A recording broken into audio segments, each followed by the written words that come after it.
Good evening. Welcome to Tea with Fee, live at 5.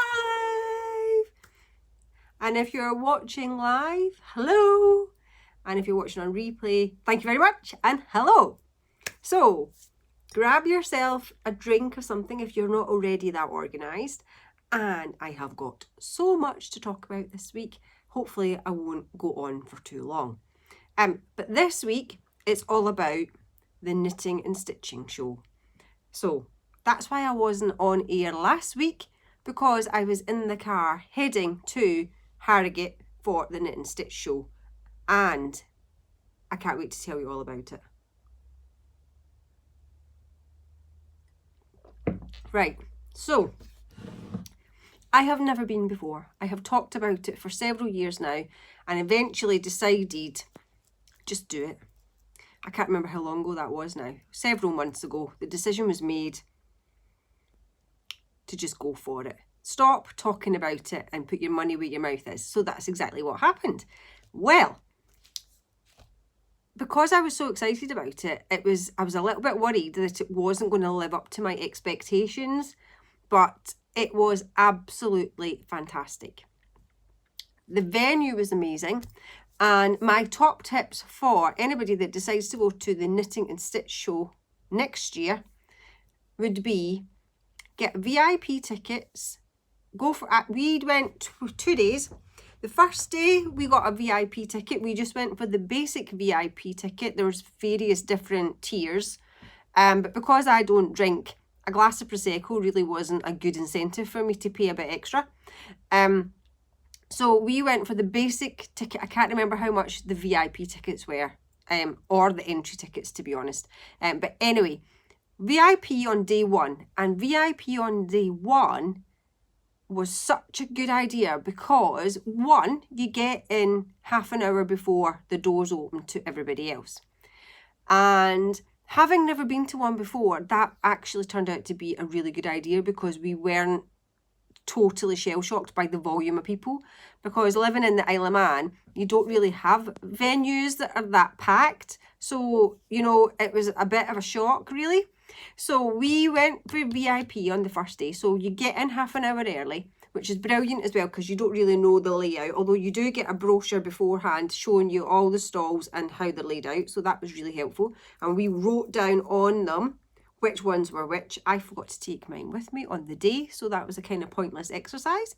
And then it meant that we got in before everybody else, but you also get access to a separate VIP tea and coffee area and the cloakroom. Now, I didn't realise how important the cloakroom would be until I realised how much stuff that I was going to buy. And carrying that round with you the whole time, and it's really, really crowded, would have been a nightmare. So we were able to just put our bags in bits and pieces and just keep getting, like a bingo ticket or a raffle ticket. And that was just your cloakroom ticket to go back and get all your bags at the end. So that was really, really useful. So definitely was worth it for that as well. But what was really interesting was, come 10 o'clock when the doors opened, you could feel the atmosphere change in the hall.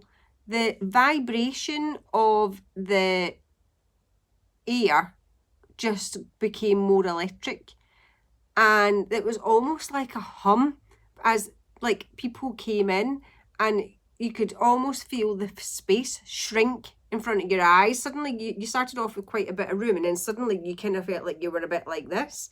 So it was really quite surprising just being there already for everybody else getting in. So that was another really good, useful thing. On the second day, because we'd sussed out all the places, bought a lot of stuff already, we were only going back for a few little bits on the last day, so it didn't matter as much that we had to keep our coats on, because there's nowhere to put your coats if you've not paid for the VIP thing. You've got to just keep your coat on. You've got nowhere to put your bags either. So we weren't buying much, so that was fine. The other really good thing about it was at Harrogate Conference Centre, I think. The Royal Hall is in the middle. So what else was really useful was they actually had water filling machines, so you could go and refill your water bottles at no charge. So I thought that was really useful, and there was quite a lot of toilets, which is always really good, and the queues weren't horrendous, and they actually at one point just put a sign on top of the men's toilet. They literally just stuck a sign that said ladies, because the ratio of men to women was significantly weighted towards the women. So they decided they would just change the men's toilets to the women's, and there was another toilet somewhere else for the men, because there was like 2 or 3 different places you could use the toilets. So that I thought was a very clever thing to do. The other thing that I would say, I am going to show you the fabric, by the way. So I hope if you've got this far, you're just thinking, where is the fabric? It is coming. It is coming. But the other thing that was really useful, and I would definitely recommend, is go with a plan. So my plan was, I didn't have a plan to start with. So I'm so glad that I had a plan. My plan was, I wanted to get some boiled wool fabric to make a coat, and then the lining fabric to go with the coat. So I already had the coat pattern.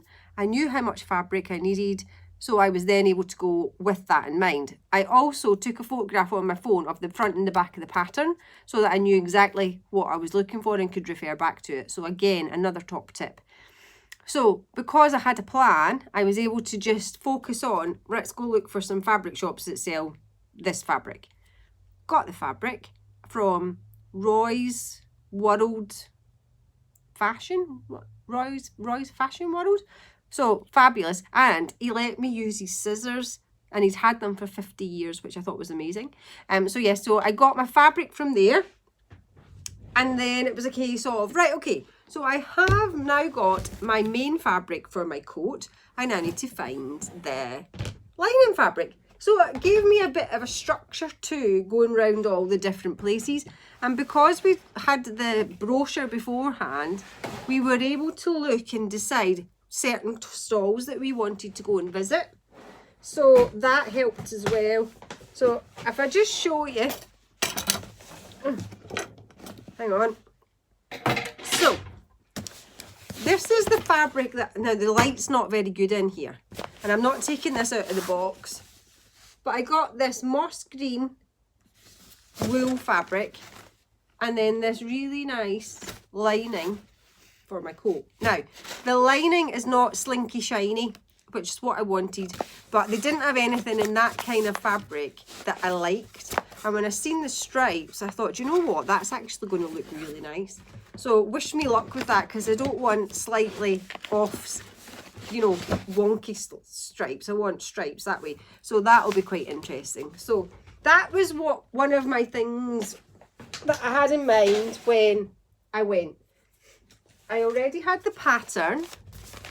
So this is the pattern, which is totally wrecked. I'm going to make this in that fabric. Now, I also have this to make in like a gabardine fabric. So I'm going to make it first in that, and then I'll be familiar with the pattern before I then attempt it on that one. So that was one of my purchases. There's more. I then also had on my list fabric to make a dress, and I wanted a green long dress that you could wear with, kind of floaty, that you could wear with trainers. That was the plan. So I went for this. Now, it's really out of my comfort zone, this fabric. It's a Lady McElroy fabric. They had some amazing fabrics at the Lady McElroy section, so I definitely recommend checking out Lady McElroy. But look at this. Now again, as I say, it's kind of out of my comfort zone. I've washed it already. So I've already washed it. I'm good to go. So I've got this. So once I had those things and I'd bought those, it was a kind of like, right, okay, I have money left in my budget. What else would I like to buy? So I then seen this, which is exactly the same, but it's on a different base. So this one, I don't know if you can see, is really kind of floaty. It's not see-through and it's not silky, whereas this one's a bit crisper. So it'll be really interesting to see how they compare sewing and how they hang. I have contacted Lady McElroy to get some samples. So that'll be really good, because it means that from a sewing lady's point of view, we've got samples of all the different bases for your fabric. So it will help for buying things, because we need to buy most of these kind of fabrics online. It'll be really useful to get an idea of what it is you're buying before you actually buy it. So they were my two fabrics. I also bought this bag pattern. There was no kits left with fabric, and I have like a shelf full of fabric there, so I didn't think I really needed more fabric. But anyway, I bought the pattern. The pattern was quite expensive. It was from Oh So Pretty. No, Oh So Sweet. Oh So Sweet it was from. And I also got a 30-inch zip, which is what was needed for the bag. And the bag hardware, which are these. So when it's open, these are in the top, so that when it's open, it sits like this and stays rigid. So I got these, and I got this, and then I got the zip. And I also got the wadding, because it's a specific kind of wadding. It was a bozo. However, nobody on Isle of Man that I'm aware of sells that either. And it needed, I am still here, hang on. It needed to be that particular fabric from a stiffness point of view. So I thought I'll just get it while it's there. So that was another purchase. My final, is it my final? I got some left-handed scissors. So this was the thing. I went with a budget. That's the other thing to know. So that helped, because seriously, you could literally have spent, you could have spent £1,000 easily in the space of, and that's just on fabric, in the space of half an hour. Easily you could have spent that. But they also had things like sewing machine tables and cabinets, and I was quite tempted by a couple of those. So I have the details of some places to get in touch with them. So I also bought this. I don't know how well you can see this. It's a quilt set. It didn't come in this. I've squeezed it into this since I got back. But it's literally this. So it comes, it was an absolute bargain.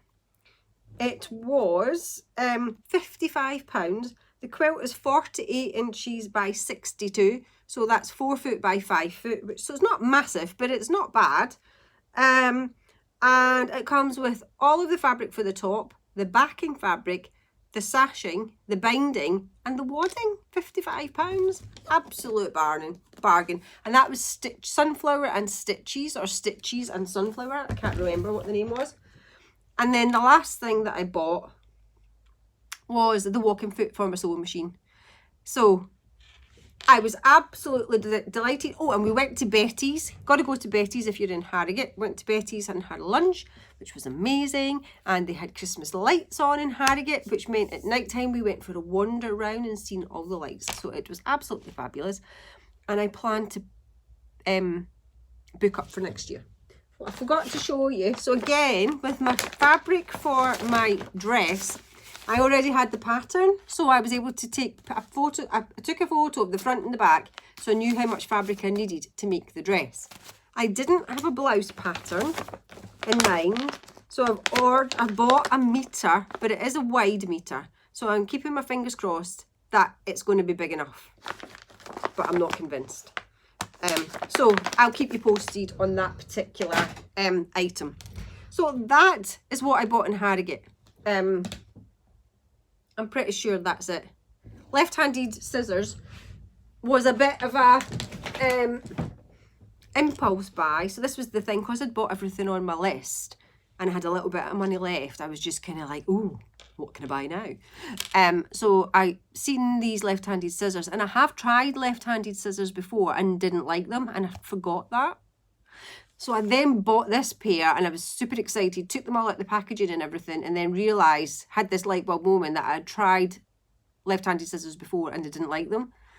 And I thought, well, I can't take them back now because I've taken all the packaging off them. But fortunately, I have liked them. So it wasn't a waste of money. So that is really good. I also plan is, and I'm saying this to the wide world so that it's out there, my plan or my challenge to myself is by the time Harrogate comes round next year, I will be going to Harrogate wearing the green dress and green coat and taking all of my clothing or my luggage in the bag. So you heard me say it. Let me see if I can put my money where my mouth is. Hi, Julie. So I'm not sure if you heard any of that. I don't know if it's a delay in the thing or whether you've been there for a while or you've just got on, but hi anyway. So you just missed my show and tell of all my Harrogate purchases, so you need to watch it on replay. But it was amazing. So to recap, my top tips are VIP on day 1 is an essential. Day 2 is a mop-up. You've got to go to Betty's, go with a budget and go with a plan of what you want to buy. And then if there's any money left once you've bought the things that you want to buy, then it's your choice. You can either spend what you've got left on just things that you like, or you can save it for the following year. The other thing was, Harrogate had some fabulous shops. We just didn't get a chance to really go round the actual shops. I also got this, which was really cute and just a novelty thing. Nail, look how cute that is. A nail file with bobbins on it. It was just a bit random. So I bought that and a little wooden thing to put your not knitting needles, to put your sewing needles in. So that they were quite nice. So I got that as well, and I think that was pretty much it. So I was £2 under budget, which I was quite proud of. So next year I'm going to go with a bigger budget. So it was amazing. I loved every minute of it. And everybody will probably be sick of me talking about it by now, because that's pretty much all I've talked about since I got back. And the boat was amazing as well. So we were really lucky on the boat, because I think the day after there was a bit of an issue with the boat. So we were really lucky with the boat. And then I've come back to work and had a fabulous week this week. I just have to say that I've had a fabulous week this week, and it's because all of you have made it fabulous. So it was lovely to catch up with everybody. And I know I haven't really not seen my sewing ladies, but it felt like I'd been away for ages. And massive progress has been made on everybody's sewing projects this week. It's been brilliant. Charlotte's doing, can you see my elephant? Charlotte's doing one of those at the minute. So she was zigzag stitching like crazy. Alwyn's working on a bag from Stuart Hillard's Book of Bags. And so that was Thursday morning. Thursday night, Lynn was making pyjama tops, and Wendy is making felt tree lights for her Christmas tree. They look really good. And we'll go backwards. Wednesday was at Joyce's working on a quilt for Joyce. Tuesday, we had a full house on Tuesday. It was so good. Tuesday, I had, who did I have? Kaz, Laura and Christine come on a Tuesday. Ria used to come on a Tuesday and came back as a little, she just come back because she needed help with something. So she was back with us as well on Tuesday. And then Alwyn was catching up on Tuesday because she couldn't make another one. So there was 5 of us plus me. There was 6 of us squeezed in here. And do you know what? It was amazing. And it was just a really nice, warm, fuzzy feeling had by all by the time everybody left. So it was really good. So my week has been fabulous. My cup is definitely running over. And it's not finished yet because I've got craft afternoon tea tomorrow. I literally spent, I must have spent 2 or 3 hours before I went to Harrogate deciding what project to take. Settled on my green knitted cable jumper. Did absolutely no crafting the whole time I was away. And then went to craft afternoon tea on Thursday and continued to do no crafting while I was there as well. So I could do with tomorrow getting some of my jumper done or some of my cross stitch done. I'm not quite sure which one. They're both in the same bag, so it kind of doesn't matter. So stay tuned and you'll find out what one I end up working on tomorrow. But hopefully I'll see some of you lovely people tomorrow. But thank you so much for watching. I hope you found this useful. I will put in the comments the companies that I was really impressed with. And if you want to have a look at them, if there's anything you're interested in, you never know. So thank you so much. Have a brilliant weekend, and I will see you all next week for Tea with Fee. Thanks for watching. Bye.